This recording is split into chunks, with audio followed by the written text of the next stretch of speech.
திரு எடப்பாடி பழனிசாமி தனக்காக கட்சி, தனக்கு மட்டுமே ஆன கட்சி, ஏதோ இந்த இயக்கம் தன்னால் துவக்கப்பட்டதாகவும் நினைக்கிறார்.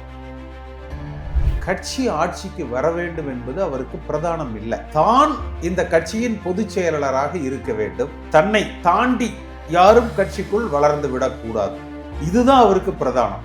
அது திமுகவே ஆண்டாலும் கூட அவருக்கு மகிழ்ச்சி தான். ஏன்னா இன்றைக்கு வரைக்கும் என்னால புரிஞ்சுக்கவே முடியல. திரு கருணாநிதியின் குடும்பத்தை சார்ந்தவர் என்பதற்காக அவரது இரங்கல் தீர்மானம் போடுகிற அளவுக்கு எடப்பாடி பழனிசாமி திமுக மீது விசுவாசம் காட்டுகிறார். எடப்பாடி பழனிசாமியை விட இந்த திமுக எதிர்ப்பு, பாஜக எதிர்ப்பு, அந்த எம்ஜிஆர் வழியில் இந்த இயக்கத்தை வழிநடத்துகிறேன் என்று அவர் சொல்லுகிற பொழுது ஒரு ஈர்ப்பு.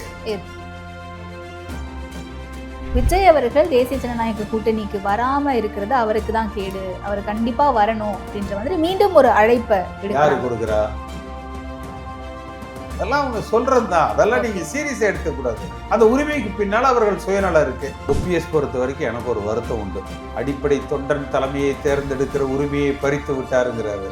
பறிச்சதே இவர் தாங்க. ஒரு JCT பிரபாகரன் போனதுனாலேயோ ஒரு செங்கோட்டையன் போனதுனாலேயோ களம் மாறிடாது.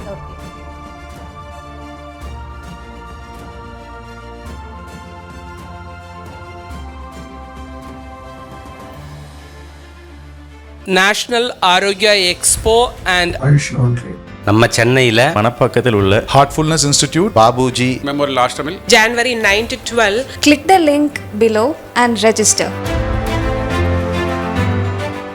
வணக்கம் சார். அதிமுகவில் நீண்ட காலமாக பயணித்து உங்களோட அதிமுக ஒருங்கிணைப்பு குழுவில் பயணித்த திரு JCT பிரபாகரன் அவர்கள் இன்னைக்கு தமிழக வெற்றி கழகத்தில் போய் இணைஞ்சிருக்காரு. எம்ஜிஆர் அவர்களை பார்க்கும்போது என்ன மாதிரியான ஒரு உணர்வு ஏற்பட்டதோ அதே உணர்வு விஜயை பார்த்த பிறகு எனக்கு ஏற்பட்டிருக்கு அப்படின்னு சொல்லியிருக்காரு. எப்படி பார்க்கலாம்? அதிமுக கூடாரம் காலியாக போகுதுன்னு புரிஞ்சுக்கலாமா? எப்படி? ஒரு JCT பிரபாகரன் போனதுனால அதிமுக கூடாரம் காலி ஆயிடாது. ஆனால் இது போன்ற பலர் வெளியேறுவது என்பது வருத்தத்துக்குரியது, வேதனைக்குரியது. கிட்டத்தட்ட புரட்சி தலைவர் எம்ஜிஆரோடு பயணித்தவர்களில் பெரும்பான்மையானவர்கள் இன்றைக்கு எடப்பாடி பழனிசாமியோடு இல்லை. மிகச்சிலர் இருக்காங்க. திரு பொன்னையன் இருக்காரு, வளர்மதி இருக்காங்க, செம்மலை இருக்காரு, இவ்வளவுதான். அவர்களும் கிட்டத்தட்ட புறக்கணிக்கப்பட்ட நிலையில தான் இருக்கிறாங்க. அவர்களுக்கு ஒரு பெரிய முக்கியத்துவம் இருப்பதாக நான் பார்க்கல. புரட்சி தலைவர் எம்ஜிஆர் அவர்கள் தொண்டர்களின் குரலுக்கு மதிப்பு கொடுத்தார், மரியாதை கொடுத்தார், ஏற்றுக்கொண்டார். தொண்டர்களுக்காக இந்த இயக்கத்தை உருவாக்கினார். என்றைக்கும் புரட்சி தலைவர் எம்ஜிஆர் இது அவருடைய கட்சி என்று அவர் நினைத்ததில்லை. இது தொண்டர்களுடைய கட்சி. அந்த தொண்டர்களின் கட்சியில் தான் இணைந்திருக்கிறேன் என்று தலைமை கூட தொண்டர்களால் மட்டுமே தேர்ந்தெடுக்கப்பட வேண்டும் என்று அந்த தொண்டர்களை முன்னிறுத்தி, தமிழ்நாட்டு நலனை முன்னிறுத்தி, தமிழ்நாட்டு மக்களின் தேவைகளை முன்னிறுத்தி தான் அதிமுக என்கிற கட்சியை மக்களுக்கு, வாக்காளர்களுக்கு மிக நெருக்கமான ஒரு இயக்கமாக உருவாக்கினார். ஜெயலலிதா அம்மா காலத்தில் அதில் ஒரு 75% கடைபிடித்தார். மிச்சம் புரட்சி தலைவர் எம்ஜிஆரோடு இல்லாத சில விஷயங்களை, அணுகுமுறைகளை அவர் கடைபிடித்தார். அதனால கட்சி 1-2 தேர்தல்களில் தோற்றாலும் கூட இறுதியாக தொடர்ந்து 2 முறை ஆட்சி கட்டிலில் அமர்கிற வாய்ப்பை பெற்றது. அகில இந்திய அளவில் 50 நாடாளுமன்ற உறுப்பினர்களை கொண்ட 3வது பெரிய கட்சியாக அதிமுக உருவெடுத்தது. ஆனால் திரு எடப்பாடி பழனிசாமி தனக்காக கட்சி, தனக்கு மட்டுமே ஆன கட்சி என்று நினைக்கிறார். ஏதோ இந்த இயக்கம் தன்னால் துவக்கப்பட்டதாகவும், இந்த இயக்கத்தில் இருக்கிறவர்கள் தனக்காக அந்த இயக்கத்தில் இருக்கிறார்கள், தன்னால் அந்த இயக்கத்தில் இருக்கிறார்கள் என்று நினைக்கிறார். இப்போ பல பேர் அதிமுகவில் இணைந்து பயணிக்க வேண்டும் என்றால் ஏதோ எடப்பாடி பழனிசாமி மீது அவர்களுக்கு தனிப்பட்ட முறையில் மிகப்பெரிய மரியாதை, அவரது தலைமையின் மீது அபார நம்பிக்கை என்று அல்ல. நம்மை அடையாளம் காட்டிய புரட்சி தலைவர் எம்ஜிஆர், எம்ஜிஆர் உருவாக்கிய இயக்கம் 1000 ஆண்டுகளுக்கு எம்ஜிஆரின் எப்படி ராஜராஜ சோழனை 1000 ஆண்டு கடந்தும் தமிழகம் நினைவில் வைத்துக் கொள்ளுகிறதோ அதுபோல எம்ஜிஆருடைய பெயரும் புகழும் 1000 ஆண்டுகளை கடந்து நிலைத்து நிற்க வேண்டும் என்பதற்காக ஒவ்வொருவரும் இந்த கட்சி நம்முடைய கட்சி, ஒரு எடப்பாடி பழனிசாமிக்காக இந்த இயக்கத்தை விட்டு நாம் விலகிவிடக் கூடாது, நீக்கப்பட்டிருந்தாலும் இந்த இயக்கத்தில் மீண்டும் நாம் இணைந்து பயணிக்க வேண்டும். நமக்கு எடப்பாடி பழனிசாமி என்கிற தனி மனிதன் மீது வெறுப்புகள், அதிருப்திகள், கோபங்கள் இருந்தாலும் கூட ஆள்வது எம்ஜிஆர் கட்சியாக இருக்க வேண்டும். தேர்தல்களில் எம்ஜிஆர் காலத்தை போல வென்று ஆட்சி அமைக்கிற கட்சியாக இருக்க வேண்டும், தோல்வி காணாத இயக்கமாக இருக்க வேண்டும் என்று நினைக்கிறோம். இதை எடப்பாடி பழனிசாமி ஒரு பலகீனமாக நினைக்கிறார். என்ன பலகீனம் இருக்கு அதுல? அதனால இப்படியெல்லாம் நினைக்கிறதுனால யாரையும் நான் திருப்பி சேர்த்த மாட்டேன். நீங்க தான் எம்ஜிஆர் கட்சி விட்டு வேற பக்கம் போக மாட்டீங்கல்ல, அப்ப இருங்க இங்கேயே. அவர் ஒரு பட்டம் கொடுத்தாருல, எல்லாம் தெருவில் நிற்கிறவங்க, என்ன தெருவில் போறவங்கன்னு, எல்லாம் தெருவிலேயே போங்க என்று நினைக்கிறார். அப்ப வேறு வழி இல்லாத ஒரு கட்டாய சூழ்நிலைக்கு தள்ளப்படுகிற பொழுது இது போல ஒரு முடிவுகளை திரு ஜேசிடி பிரபாகரன் அவர்கள் எடுத்ததை போன்ற முடிவுகள் அவர்கள் மீது திணிக்கப்படுது. இப்ப அதிமுக ஒன்றிணைனும் அப்படின்னு எல்லாரும் நினைக்கிறது ஒரு பக்கம் இருக்கட்டும், ஆனா அதிமுக ஆட்சியில இருந்தா போதும் அப்படிங்கறத யோசிக்கிறீங்க. இபிஎஸ் அதுதானே யோசிப்பாரு. அதான் எடப்பாடி பழனிசாமி என்ன நினைக்கிறாருன்னா, கட்சி ஆட்சிக்கு வர வேண்டும் என்பது அவருக்கு பிரதானம் இல்லை. தான் இந்த கட்சியின் பொதுச் செயலாளராக இருக்க வேண்டும், தனக்கு கட்டுப்பட்டவர்கள் மட்டுமே கட்சியில் இருக்க வேண்டும், தன்னை தாண்டி யாரும் கட்சிக்குள் வளர்ந்து விடக்கூடாது. இதுதான் அவருக்கு பிரதானம். ஆட்சிக்கு வர்றது அவருக்கு பிரதானம் இல்லை. அது திமுகவே ஆண்டாலும் கூட அவருக்கு மகிழ்ச்சி தான்.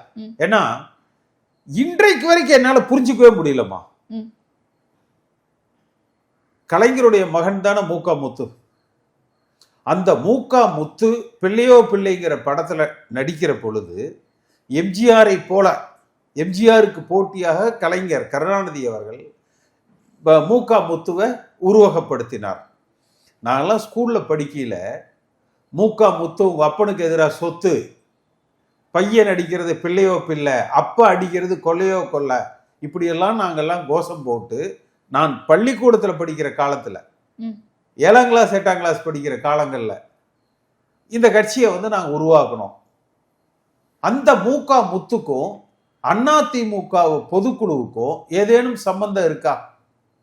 அப்ப அந்த பொதுக்குழுவுக்கு திரு கருணாநிதியின் குடும்பத்தை சார்ந்தவர் என்பதற்காக அவரது இரங்கல் தீர்மானம் போடுகிற அளவுக்கு எடப்பாடி பழனிசாமி திமுக மீது விசுவாசம் காட்டுகிறார். இவ்வளவுதான். இந்த ஒண்ணு பத்தாதா? இது சமீபத்திய உதாரணம். அப்ப அவரை பொறுத்த வரைக்கும் ஆட்சிக்கு வர வேண்டும் என்பது பிரதானம் இல்லை, தன் கைப்பிடிக்குள் கட்சி இருக்க வேண்டும் என்பது மட்டும்தான் அவருடைய நோக்கம். நீங்க இதற்கு முன்பெல்லாம் ஜெயலலிதா அம்மா காலத்திலேயோ புரட்சி தலைவர் எம்ஜிஆர் காலத்திலேயோ ஆட்சிக்கு வர வேண்டும், அதை பிரதானமாக வைத்துக்கொண்டு கட்சிக்குள் இருக்கிற போட்டியாளர்களையோ அல்லது கருத்து வேறுபாடுகள் கொண்டவர்களையோ ஏற்றுக்கொள்வார்கள், அனுசரித்து செல்வார்கள். ஏன்னா ஆட்சிக்கு வரணும் என்பதுதான் பிரதானம். ஆனா இப்ப தொடர்ந்து இவ்வளவு தோல்விகளை சந்திச்சிட்டு இருக்காங்க அப்படின்னு சொல்றாங்க. இப்ப மீண்டும் தோல்வி அடைஞ்சாலும் பரவாயில்ல, அதிமுக மட்டும் என் கையில இருக்கணும்னு நினைக்கிறேன்னு நீங்க சொல்றீங்க அப்படின்னா அது அவருக்கு இன்னும் பிரஷர் ஆயிடாது அந்த தோல்வி அப்படிங்கிறது. அப்ப இருக்கவங்களும் வெளியேற வாய்ப்பு இருக்கு, கட்சியுமே கையில இருக்காது. இந்த முறை அதிமுக ஆட்சிக்கு வராமல் நாடாளுமன்றத்தால் போல ஒரு மோசமான தோல்வியை தழுவினால் நிச்சயமாக எடப்பாடி பழனிசாமி தன்னுடைய அந்த பொதுச் செயலர் பதவியில் அதிமுகவில் தொடர முடியாத ஒரு நிலை ஏற்படும். அண்ட் இங்கிருந்து போறவங்க எல்லாரும் ஏன் தாவேகாவை சூஸ் பண்றாங்கன்னு ஒன்று இருக்குல்ல. இப்ப நீங்களே மூவர் குழு ஒன்று உருவாக்குனீங்க, அதிமுக ஒருங்கிணைப்பு குழுன்னு சொல்லிட்டு. அங்கிருந்து ஒரு நபர் ஜேசிடி பிரபாகரன் மாதிரியான ஒரு பெரிய நபர் போறாரு தாவேகாவுக்கு அப்படின்னா ஏன் தாவேகாவில் எல்லாரும் அடைக்கலம் தேடுறாங்க? இல்ல, திமுகவுக்கு எதிரான உணர்வுகள் கொண்டவர்கள் ம். எம்ஜிஆருடைய உண்மை விசுவாசிகள். அதில் சில பேர் திமுக போயிருப்பாங்க. அவர்களுக்கு இன்றைக்கு விஜய் எம்ஜிஆரை போட்டிருக்கிறார், ஜெயலலிதா அம்மாவை போட்டிருக்கிறார். பல அவருடைய அந்த பிரச்சார பஸ்ஸில் எல்லாம் கூட பார்த்தீங்கன்னா எம்ஜிஆர் படத்தை வச்சிருக்கிறாரு. எம்ஜிஆரை போல ஆட்சி நடத்துவேன்னு சொல்லி சொல்றாரு.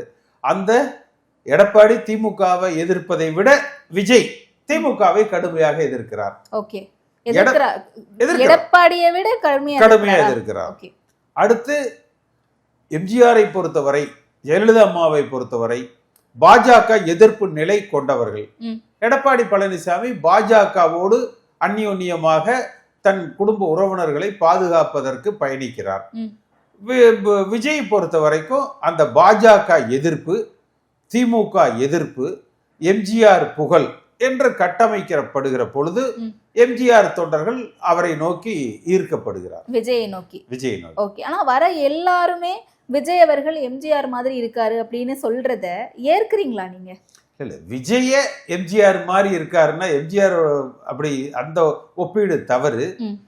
பெரும்பாலும் அதைத்தான் சொல்றாங்க நிறைய பேர். அதாவது எம்ஜிஆரோடு பழகியவர்களுக்கு இன்றைய சூழ்நிலையில் திமுகவுக்கு ஒரு மாற்றாக எடப்பாடி பழனிசாமியை விட இந்த திமுக எதிர்ப்பு, பாஜக எதிர்ப்பு, அந்த எம்ஜிஆர் வழியில் இந்த இயக்கத்தை வழிநடத்துகிறேன் என்று அவர் சொல்லுகிற பொழுது ஒரு ஈர்ப்பு. புரட்சி தலைவரை எப்படி பார்த்தனோ அந்த மாதிரி இன்னைக்கு புரட்சி தளபதியை பாக்குறேன் அப்படின்னு திரு செங்கோட்டையன் அவர்கள் சொல்றாரு. எம்ஜிஆர் அவர்களை பார்க்கும்போது என்ன உணர்வு ஏற்பட்டதோ அதே உணர்வு எனக்கு இப்ப விஜய பார்க்கும்போது ஏற்படுதுன்னு ஜேசிடி பிரபாகரன் சொல்றாரு. நான் சொல்றதுக்கு நான் பொறுப்படுத்திக்கலாம். செங்கோட்டையன் இப்படி சொல்றாரு, நீங்க அவர்கிட்ட தானே கேட்கணும். இப்படி சொல்றாங்களே, அப்ப விஜய் அவர்களை எம்ஜிஆர் அவர்களோ ஒப்பிட்டு தொடர்ந்து பேசுறாங்க. அதுவும் அதிமுக வெளியேறினாங்க. உங்களுடைய எக்ஸ் கொலீக்ஸ் இவங்க எல்லாருமே அந்த கட்சி அவர் செங்கோட்டையன் கூட சொல்லியிருப்பாரு, என்ன என் உடம்பில் இருக்கிற ஒவ்வொரு சொட்டு ரத்தமும் விஜய்க்காக அப்படியெல்லாம் வந்து பேசியிருப்பாரு. அதெல்லாம் அவர்கள் ஒவ்வொருத்தரும் இருக்கிற தலைமைக்கு தன்னுடைய விசுவாசத்தை காட்டுறாங்க. ஒரே வேண்டுகோள் என்னன்னா, இவர்கள் மறுபடியும் இந்த வேப்பிலை எடுத்துக்கிட்டு இடுப்புல கட்டிக்கிட்டு ஆடுறது, மண் சோறு சாப்பிடுறது, இதெல்லாம் அதிமுக ஒரு காலத்துல செய்த போது தோல்வி அடைந்தது. மண் சோறு சாப்பிடுறது இதெல்லாம் செய்யாம தலைவரே நீங்கள் தலைவராக பாருங்கள். அதாவது தேவைக்கு அதிகமாக புகழணுங்கிறது இல்லை, தேவையற்ற வகையில பேசணுங்கிறதும் இல்லை. Okay okay. அண்ட் இன்னொன்று, நேத்தைக்கு தமிழிசை சவுந்தரராஜன் அவர்கள் சொல்லும்போது விஜய் அவர்கள் தேசிய ஜனநாயக கூட்டணிக்கு வராம இருக்கிறது அவருக்கு தான் கேடு, அவர் கண்டிப்பா வரணும் அப்படின்ற மாதிரி மீண்டும் ஒரு அழைப்பை கொடுக்கிறா விஜய்க்கு தமிழிசை சவுந்தரராஜன் அவர்கள். ஆமா, தமிழிசை சவுந்தரராஜன் எங்க இருக்கிறாங்க? பாஜகவில் இருக்காங்க. அப்புறம் அவங்க வேற என்ன சொல்லுவாங்க? இல்ல விஜய் நீங்க திமுக கூட போங்கன்னு சொல்லுவாங்களா? இல்ல நீங்க நின்று என்டிஏ கூட்டணியை தோக்கடிச்சு காட்டுங்கன்னு சொல்லுவாங்களா? அவர்கள் கருத்துமா? நீங்க அவங்க பேசவே கூடாதுன்னு சொல்றீங்க சார். பேசக்கூடாதுன்னு சொல்லல சார், கொள்கை எதிரின்னு சொன்னாங்க. தமிழிசை பத்தி திமுக எதிர்ப்பு அப்படின்ற ஒரே காரணத்துக்காக தான் அதிமுகவுல இருந்து எல்லாரும் போய் விஜயோட சேர்றாங்கன்னு சொன்னீங்க. அப்படி விஜயோட சேரக்கூடியவர்களை மீண்டும் தேசிய ஜனநாயக கூட்டணிக்கு அழைக்கிறதன் மூலமா என்ன நிறுவ பாக்குறாங்கன்ற ஒரு கேள்வி இருக்குல்ல. அவங்க சொல்றதெல்லாம் நீங்க இவ்வளவு சீரியஸ் எல்லாம் எடுத்துக்கவே கூடாது. ஏன்னா அவங்க ஒவ்வொரு முறை பாஜக தலைவரா இருக்கிற பொழுது என்ன சொல்லுவாங்க, தாமரை மலர்ந்தே தீரும்னு ஒவ்வொரு ஏர்போர்ட்லயும் சொல்லிட்டே போவாங்க இல்லையா? அந்த எல்லாருமே அதானே சார் சொல்லுவாங்க, அவங்க கட்சி ஜெயிக்கணும், அந்த தாமரை மலர்ந்தே தீரும்னு அவங்க சொல்ற அந்த சிம்பாலிக் வந்து அப்ப பெரிய அளவுக்கு விமர்சனமானது. வந்து தாமரை வந்து ஏர்போர்ட்டுக்கு பக்கத்துல இருக்கிற அந்த வாட்டர் பாடியிலோட வளர்ந்த மாதிரி தெரியல. அதெல்லாம் அவங்க சொல்றதுதான், அதெல்லாம் நீங்க சீரியஸா எடுத்துக்கூடாது. அவங்க கருத்து அது. அவர் அழைப்பதற்கு அவர்களுக்கு உரிமை இருக்கு, அதனால அழைக்கிறார். அந்த உரிமைக்கு பின்னால அவர்கள் சுயநலம் இருக்கு. விஜய் இப்ப அப்ப என்ன நினைக்கிறாங்க, இந்த எடப்பாடியை நம்பி நம்ம ஜெயிக்க முடியாது, விஜயம் வந்தால் மட்டும்தான் நம்ம ஜெயிக்க முடியும் என்று தமிழிசை உறுதியாக நம்புகிறார். எடப்பாடியை வச்சு ஜெயிச்சிடலாம்னா இல்லைங்க, எங்க கூட்டணி வந்து ஃபுல்லுங்க, நாங்க ஆட்சி அமைக்க போறோம், பிளீஸ் எங்கனால இது யாரையும் கூட்டணிக்குள்ள சேர்த்த முடியாது அப்படின்னு சொல்லணும். அப்படி எப்படி சொல்லுவாங்க? இப்ப இன்னும் வாங்கன்னு சொல்றாங்கனால அப்ப இருக்கிற கூட்டணி அவ்வளவு பலமா இல்ல, திமுகவை தோற்கடிக்கிற வலிமையை இந்த கூட்டணி பெறவில்லை என்பதுதானே காட்டுது. அதாவது வெளிப்படையா சொல்றாங்கல்ல அவங்க, பலமான கூட்டணி, மெகா கூட்டணி. அதன் மூலமா அவங்க தெரியப்படுத்துகிற விஷயம் என்ன, எடப்பாடி பழனிசாமி பலகீனமாக இருக்கிறார், எடப்பாடி பழனிசாமி தலைமையில் இருக்கிற அதிமுக வலிமையானதாக இல்லை. இதுதான் அவங்க சொல்றது. இப்ப ஜெயலலிதா அம்மா காலத்துல அதிமுகவோட கூட்டணி சேரும் பொழுது என்ன நினைப்பாங்க? கூட்டணியில் இடம் கிடைச்சா போருங்க, 2 சீட்டு கிடைச்சா கூட ஜெயிச்சிடலாம், இப்படிதான் நினைப்பாங்க. அப்ப இன்றைக்கு இது வெற்றி கூட்டணி இல்லை என்பதை அவர்கள் உணர்ந்திருக்கு. இல்ல, அதிமுகவில இருந்தே சொல்றாங்க சார், மெகா கூட்டணி அமைப்பும் பலமான கூட்டணி அமைப்பும் EPS அவர்களே சொல்றாரு. அப்ப என்ன விஷயத்தை அவங்க சொல்ல வராங்க? போன பார்லிமெண்ட் எலெக்ஷன்ல எழுதி கொடுத்தது பேசிட்டு இருப்பாருமா. போன பார்லிமெண்ட் எலெக்ஷன்ல மெகா கூட்டணி அமைப்போம்னு சொன்னாரு. என்ன கூட்டணி அமைச்சாரு? தேமுதிக மட்டும்தான். ஆமா, அதேதான் இப்பவும் சொல்றாரு. இப்ப யார் இருக்கிறா? பாஜக மட்டும்தான். ராம்தாஸ், பெரியவர் ராம்தாஸ் அன்புமணி தோக்கடிச்சிருவாரு, அன்புமணி ராம்தாஸை தோக்கடிச்சிருவாரு. தேமுதிக அது திமுக பக்கம் தான் போற மாதிரி பத்திரிகை செய்திகள் வருது. இன்னும் அவர்களது அந்த முடிவு தெரியல. அதாவது இந்த இயக்கம் வெற்றி பெற வேண்டும் என்றால் மெகா கூட்டணி அமைக்கணும், மற்ற கட்சிகள் வரணும்னு சொல்றாங்க. ஆனா ஒருங்கிணைந்த அதிமுகவுக்கு ஏன் சம்மதிக்க மாட்டாங்க? ஓபிஎஸும் டிடிவி அவர்களும் தொடர்ந்து விமர்சனம் வச்சுட்டே இருக்காங்க அதிமுகவில். கடந்த முறை நடந்த பியூஷ் கோயல் அவர்களோட நடந்த மீட்டிங்ல கூட சீட் பேரமெல்லாம் பேசப்பட்டுச்சு அப்படின்ற விவகாரம்லாம் பார்க்க முடிஞ்சுது. இல்ல, ஒன்றுபட்ட அதிமுக உருவாக்கப்பட்டால் வெற்றி வாய்ப்புகள் சாத்தியமாகும். ஆனா அதுவே it's too late. The momentum is last. இதையெல்லாம் உணர்ந்துதான் அரசியலுக்கு ஒரு தலைவருக்கும் ஒரு அரசியல்வாதிக்கும் என்ன முக்கிய தேவைன்னா, எதிர்காலத்துல நடக்க போறத முன்கூட்டியே யூகிக்கிற சக்தி. சென்ற நாடாளுமன்ற தேர்தல் முடிவுகள் வந்தவுடனே நான், திரு JCT பிரபாகரன், திரு புகழேந்தி எல்லோரும் சேர்ந்து ஒருங்கிணைப்பு குழுன்னு ஒன்றை உருவாக்கி நாடாளுமன்ற தேர்தல் முடிவுகள் எப்படி இருந்தது, அடுத்து வருகிற சட்டமன்ற தேர்தலுக்கு நாம் எப்படி தயாராக வேண்டும், இந்த இயக்கம் ஒருங்கிணைக்கப்பட வேண்டும், இந்த கருத்தை வெளியிட்டோம். அப்ப என்னுடைய அந்த கருத்துக்கு தமிழ்நாடு முழுக்க ஏகோபித்த வரவேற்பு இருந்தது. அதை ஏற்றுக்கொண்டு செங்கோட்டையன் உள்பட வேலுமணி, CV சண்முகம், நத்த விஸ்வநாதன், அன்பழகன் உள்பட பல முக்கியஸ்தர்கள் எடப்பாடி பழனிசாமி இடத்துல பேசினாங்க, இந்த இயக்கம் ஒன்றிணைக்கப்பட வேண்டும். எடப்பாடி பழனிசாமி அதை ஏற்றுக்கல. அதை முன்னின்று பேச்சுவார்த்தை நடத்திய செங்கோட்டையன் கட்சியிலிருந்து நீக்கப்பட்டார். அப்ப இதெல்லாம் வச்சுதான் நான் சொல்றேன், எடப்பாடி பழனிசாமிக்கு எப்படியாவது வெற்றி பெற வேண்டும் என்பது நோக்கம் அல்ல. கட்சி தன் கையில் இருக்க வேண்டும். இந்த முறை எதிர்க்கட்சி தலைவராக வராவிட்டால் கூட பரவாயில்ல, விஜய் 2ஆம் இடத்தை பிடித்து தான் 3வது நிலைக்கு தள்ளப்பட்டாலும் கூட பரவாயில்ல, சில தொகுதிகளில் நாம் தமிழர் சீமானோடு போட்டியிட்டாலும் பரவாயில்ல, ஆனா இந்த வெட்டுனா ஆடு எனக்குத்தான் சொல்லுவாங்கல்ல, அது மாதிரி எப்பவுமே கட்சி தலைமை எனக்குத்தான்.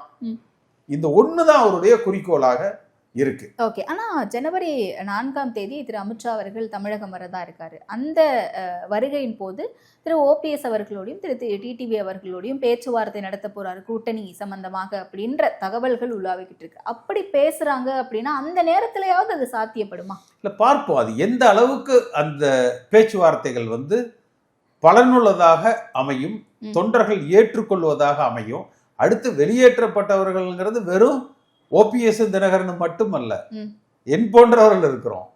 அடுத்து இன்னும் வெளியில தெரியாத லட்சக்கணக்கான தொண்டர்கள் இருக்கிறாங்க. அப்ப அனைத்து நீக்கங்களும் மாற்று கட்சியில் சேராமல் இருக்கக்கூடிய அனைவரின் நீக்கங்களும் ரத்து செய்யப்பட வேண்டும். உரிய அங்கீகாரம் வழங்கப்பட வேண்டும். கட்சியில முக்கியத்துவம் கொடுக்கப்பட வேண்டும். இந்த இயக்கத்தில் அதாவது குடுக்காட்டி போறாருமா. இப்ப என்ன இப்ப திருப்பி ஒரு MLA ஆகலைன்னா என்ன குடிமொழிக்கு போயிடுதா? அதெல்லாம் ஒண்ணும் கிடையாது. அதாவது எடப்பாடி பழனிசாமி ஒரு விஷயத்தை உணர மறுக்கிறார். He is first among the equals. சமமானவர்களுக்குள், சம அந்தஸ்துடையவர்களுக்குள் எடப்பாடி பழனிசாமி முதன்மையானவர். இதுதான் He is first among the equals. இப்ப ஜட்ஜஸ் இருப்பாங்க, 25 ஜட்ஜ் இருப்பாங்க அல்லது 50 ஜட்ஜ் இருப்பாங்க. சீஃப் ஜஸ்டிஸ்ங்கிறவர் அதில் முதன்மையானவர். அந்த ஒப்பீடு தான் எடப்பாடி பழனிசாமி எடுத்துக்கணும். இவர் எங்க எடுத்துக்கிறாருன்னா, தான் எம்ஜிஆரை விட சக்தி வாய்ந்தவர், ஜெயலலிதா அம்மாவை விட பலம் வாய்ந்தவர், அந்த மாதிரி நினைச்சுக்கிறாரு. இதுதான் அவருடைய பலகீனம். ஓகே. பட் ஆனா இப்ப ஒருங்கிணைப்பு அப்படிங்கறத முதல்ல ஆரம்பிச்சது நீங்க தான். ஏன் அந்த குழு இப்ப செயல்படலையா? பிரேக் செயல்பட்டு கொண்டே இருக்கிற இப்ப உங்ககிட்ட என்ன பேசுற சிக்கல் இருக்கு? உங்ககிட்ட இப்ப ஜே.சி.டி. பேசுற நேரம் பிரபாகரன் கூட ஏன் தாவேகாவுல இணைஞ்சாரு? கேள்விகள் வந்துகிட்டே இருக்கே. இல்ல அவருடைய முடிவு அது. டிஸ்கஸ் பண்ணாரா? உங்ககிட்ட எதுவும் பேசினாரா? இல்ல, நான் பேசினேன் அவர்கிட்ட. ஓகே. இணைந்ததற்கு பிறகு நான் பேசினேன். என்ன சொன்னாரு? இல்ல அவர் முடிவு எடுத்துட்டாரு, இணைஞ்சிட்டாரு, அப்புறம் நீ அதுல சொல்றதுக்கு என்ன இருக்கு சொல்லுங்க. ஓகே. எங்களுக்கு வருத்தமா இருக்குது. நம்பிக்கை இழந்து விட்டார் எடப்பாடி பழனிசாமி. இந்த இயக்கத்தை ஒருங்கிணைப்பார் என்கிற அந்த நம்பிக்கை இழந்து விட்டார். எனக்கு இன்னும் நம்பிக்கை இருக்கு. ஓகே. இன்னைக்கு காலையில கூட ஓ பன்னீர்செல்வம் அவர்கள் பிரஸ் மீட் கொடுத்திருந்தாரு, மஞ்சள் துண்டு எல்லாம் போட்டுட்டு. அதை எப்படி புரிஞ்சுக்கலாம்? அவருக்கும் நம்பிக்கை இழந்துட்டாரு அப்படின்னு புரிஞ்சுக்கலாமா? ஓபிஎஸ் பொறுத்த வரைக்கும் எனக்கு ஒரு வருத்தம் உண்டு. இப்ப கூட இன்னைக்கு காலையில அது பத்தி இதுல தொலைக்காட்சிகள்ல பார்த்தேன். அடிப்படை தொண்டன் தலைமையை தேர்ந்தெடுக்கிற உரிமையை பறித்து விட்டாருங்கிறாரு. பறிச்சதே இவர் தாங்க. இவருக்கு ஒருங்கிணைப்பாளர் பதவியோ துணை முதலமைச்சர் பதவியோ கொடுத்த உடனே பொதுக்குழுவால் தலைமை தேர்ந்தெடுக்கப்படலாம் என்கிற தீர்மானத்தை முன்மொழிந்தவரே, உருவாக்கியவரே, அந்த தீர்மானத்தின் அடிப்படையில் பதவி பெற்றவரே திரு ஓ பன்னீர்செல்வம் தானே. அதனால ஏதோ இன்றைய சூழ்நிலைக்கு சொல்லுகிறார். யார் தனிப்பட்ட விருப்பு வெறுப்புகள், கொள்கை மாறுபாடுகள், கருத்து மாறுபாடுகள் இருந்தாலும் கூட இன்றைய தேதிக்கு நடந்தவைகளாக இருக்கட்டும், நடப்பவைகள் நல்லவைகளாக இருக்கட்டும். எல்லா கசப்புகளையும் மறந்து இந்த இயக்கம் ஒன்றிணைக்கப்பட்டால் வெற்றிக்கான வாய்ப்புகள் பிரகாசப்படுத்தப்படும். ஓகே. கூட்டணி முடிவுகள் இன்னும் முடிவாகல. ஆனா விஜய் அவர்கள் தலைமையில கூட்டணிங்கிறத தாவேகாவும் முடிவு பண்ணிக்கிட்டாங்க. இன்னும் முக்கிய தலைவர்கள் அதிமுகவில் இருந்தோ இல்ல பல்வேறு கட்சிகள் இருந்து வரதுக்கான வாய்ப்புகள் இருக்கு, வரப்போறாங்க, பேசிட்டு இருக்காங்கன்ற பேச்சுவார்த்தைகளும் போயிட்டு இருக்கு. அப்ப ஒரு பக்கம் திமுக எதிர்ப்பு அதிமுக விட தாவேகா ஸ்ட்ராங்கா பண்றாங்க நீங்க சொல்றீங்க. ஆனா உதயநிதி அவர்கள் மேடையில பேசும்போது என்ன சொல்றாரு? அதிமுக அடிமையா இருந்தாலும் கூட அவங்க தான் பிரதான எதிர்கட்சி எங்களுக்கு அப்படின்ற மாதிரி அந்த இடத்துல அதை நிறுவுறாரு. எப்படி இருக்கும் களம்? அவங்களுக்குள்ள இருக்கிற அண்டர்ஸ்டாண்டிங்கை காட்டுது. அதாவது தன் எதிரியை அவர்களே தீர்மானிச்சு கொள்றாங்க. அவங்க தானே எதிர்கட்சியா இருக்காங்க. அதான் சொல்ல அவ்வளவு விருப்பமான, ஏன்னா எடப்பாடி பழனிசாமி இருக்கிற வரை திமுகவை வீழ்த்த முடியாது என்கிற மட்டற்ற மகிழ்ச்சியில உதயநிதி அதை சொல்றாரு. அதனால எனக்கு அவர் தான் வேணும், ஆப்போசிட்ல இருக்கிறதுல அவர் தான் வேணும்னு அவங்க விரும்பி கேட்டு வாங்குறாங்க. ஓகே. அப்ப தாவேகாவுடைய நிலை, பலரும் கட்சியில போய் இணைறாங்க, தாவேகா வலுப்பெறுமா? எப்படி இருக்கும்? இல்லை, இது பார்ப்போம், இன்னும் காலம் இருக்கு இல்லையா. இப்போ என்ன ஒரு ஜே.சி.டி. பிரபாகரன் போனதுனாலையோ ஒரு செங்கோட்டையன் போனதுனாலையோ களம் மாறிடாது. ஆனா இல்ல, அது ஒரு சேதாரத்தை, ஒரு குறிப்பிட்ட சேதாரத்தை உண்டாக்கலாம். அதிமுக என்பது ஒரு மிகப்பெரிய ஆலமரம். இந்த ஆலமரத்தை தாங்கி பிடிக்கிற அடி விழுதுகள். ஒரு மாவட்டத்துக்கு, தொகுதிக்கு பல பேர், பல புரட்சி தலைவர் எம்ஜிஆரோடு பயணித்த பல முக்கியஸ்தர்கள் மாறுகிற பொழுது அந்த மாற்றம் ஏற்படும். ஓகே. அப்ப நிச்சயமா என்ன நடக்கும் பொறுத்திருந்து பார்ப்போம். நேரத்திற்கு நன்றி சார்.